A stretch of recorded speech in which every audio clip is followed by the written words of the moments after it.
before I started teaching politics at the University of Namibia, it used to be extremely difficult to explain. People ask Job, what do you do?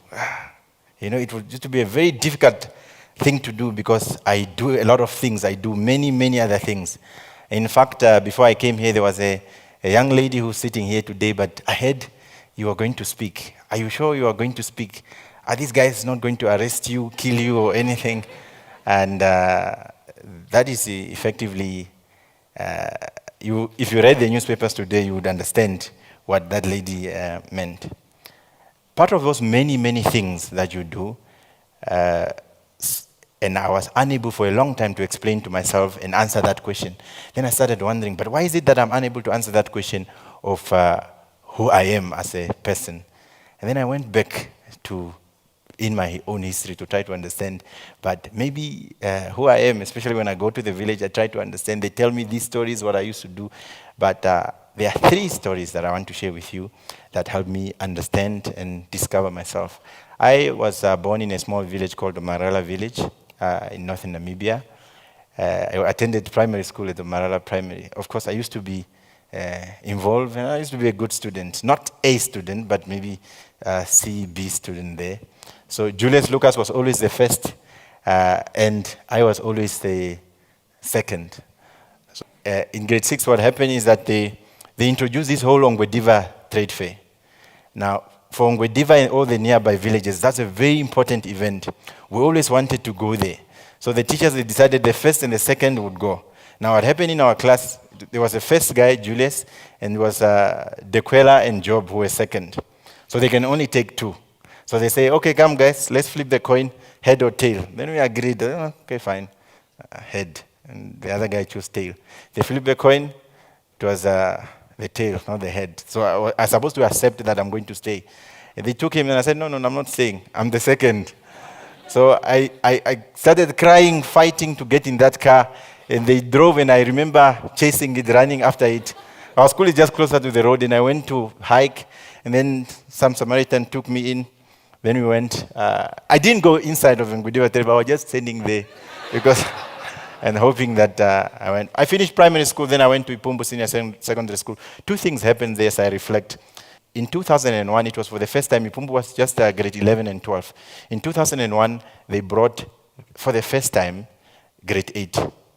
So somewhere in February, then they put up announcement to say, whoever want to participate in the Learners Representative Council, they used to bully us a lot, they used to beat us a lot. So I was very angry about that. And I felt that somebody must stand up to represent us. And then I submitted my name, and they said, no, you cannot participate because you just came in, you are young. But what are the rules?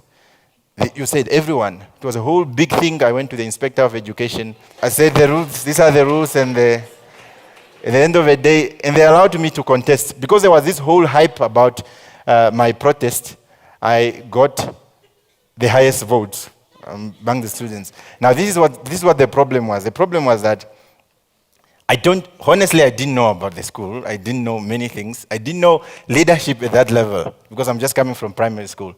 So, and then the teachers went there. They told me later when we finished school that I got the highest vote. And they made me a deputy head boy. As I look at those pictures and say, these guys. Remember, I'm from the village, and we're very clear about the role of women. Thanks to education, we are starting to think differently.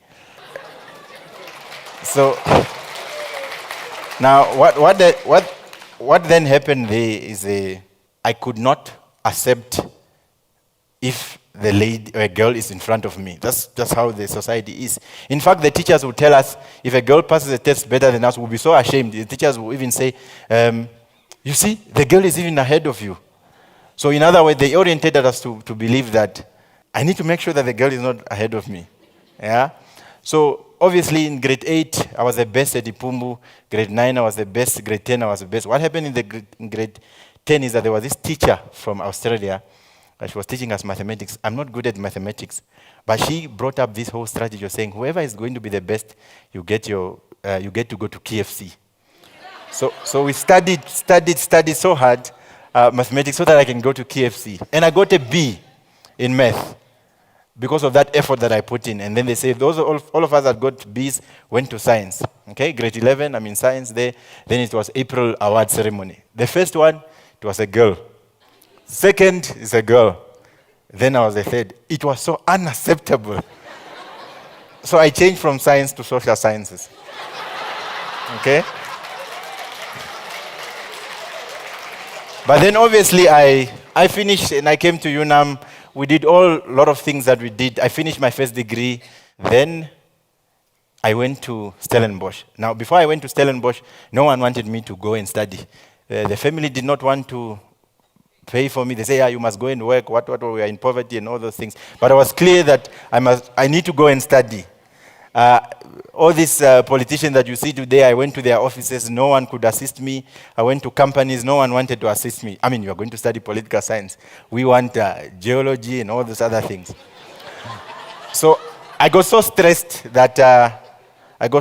because one of my aunties promised me that I must go to the north so that we can go to the bank and get me a loan. But the trick was that I must go there so that I waste time, so that I can go into work. So I got so angry, I was admitted in the hospital. Then I told my mother that I need to go. I left this country with 800 Namibian dollars when I went to Stellenbosch. Don't worry, I don't cry about these things. So I had 800 Namibian dollars. I told my mother that, don't worry about me. I'm going to be fine, but I'm going to call you whenever things. I went in there, Stellenbosch, moved from all the offices. Now, these are Afrikaners. I can't speak Afrikaners. Afrikaans. I only know, if you say the word dom, I know what you're talking about. If you say swart, I know what you're talking about. Now, that is me with the vuvuzela there. We were demonstrating, and what is so nice about this, it's Stellenbosch, the white students don't complain about the fees. But we were able to convince them that this is a just cause, it can't be correct. And we were all there, we were all in front with my friend Brandon Como. I'm there as a foreigner participating in these things.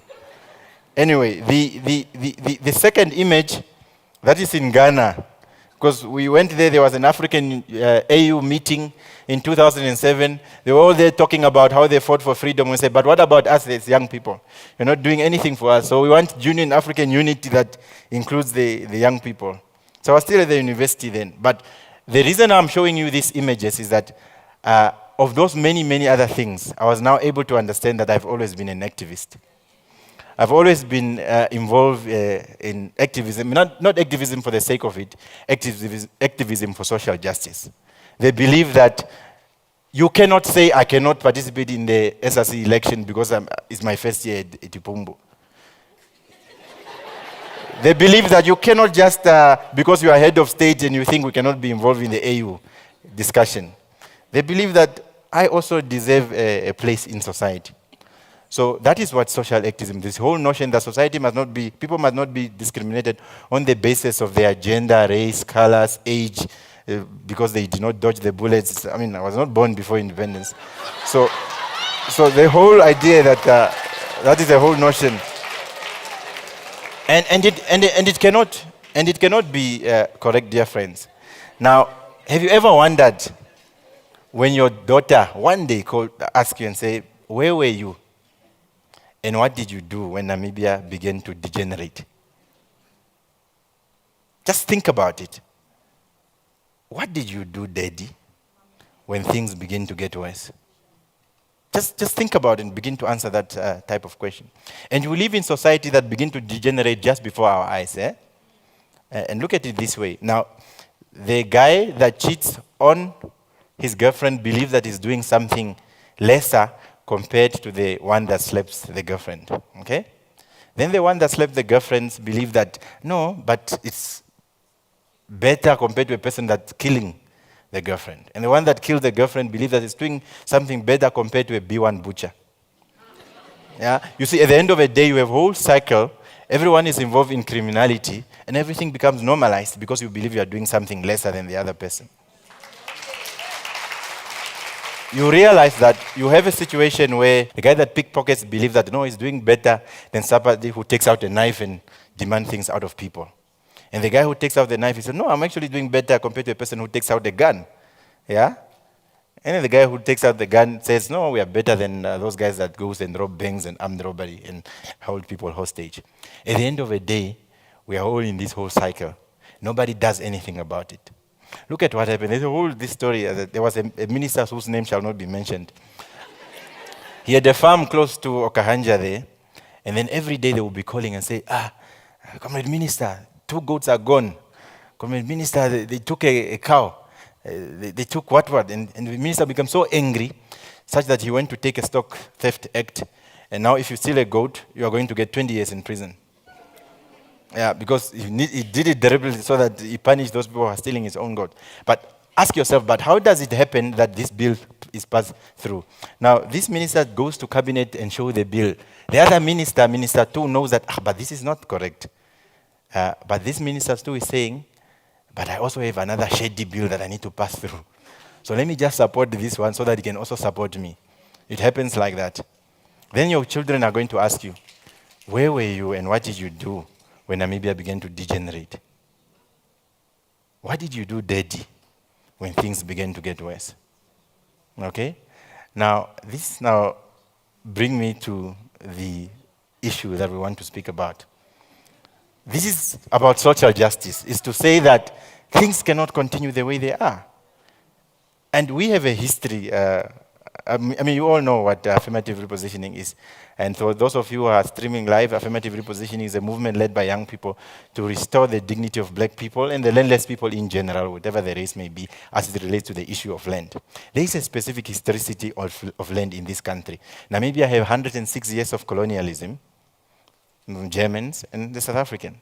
Let's just take a South African, for example, what happened. Between 1920 and 1940, about 30 million hectares of Namibian land were given to poor and uneducated Afrikaners. South Africa had a problem of Arambur. Arambur, I learned these terms in Stellenbosch. It is whole poor and uneducated Afrikaners. So what do you do with poor and uneducated Afrikaners? They had a commission that they studied and they looked at these things and they said, no, these poor and uneducated Afrikaners, you need to give them free land in Southwest Africa. After the Second World War, they gave another 7 million hectares of land. Okay? That's the whole history of land dispossession. Fine. I mean, I don't like really hanging on history.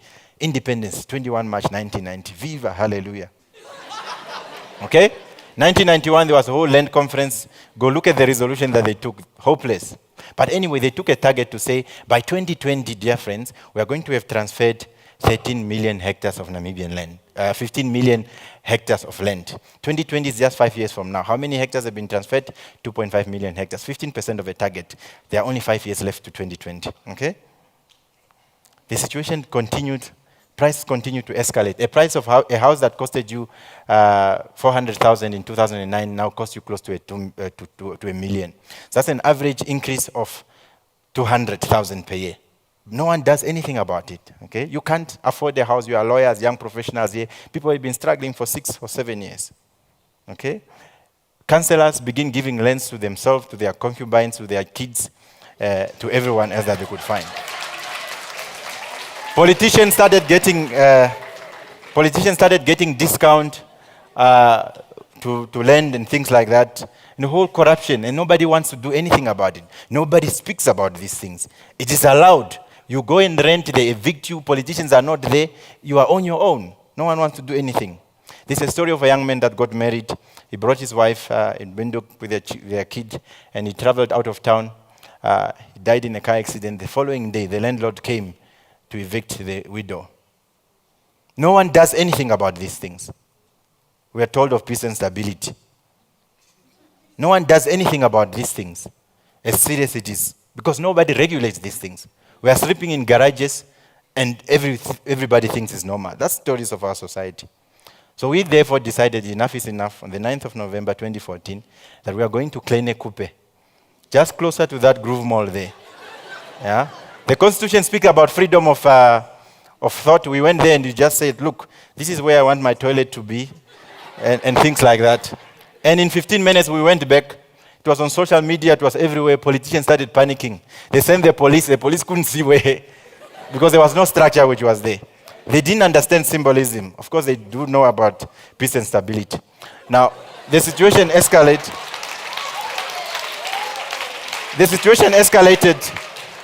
Of course, when they realized they couldn't arrest us, they couldn't stop us, they decided to suspend us. Whether they follow procedure didn't matter.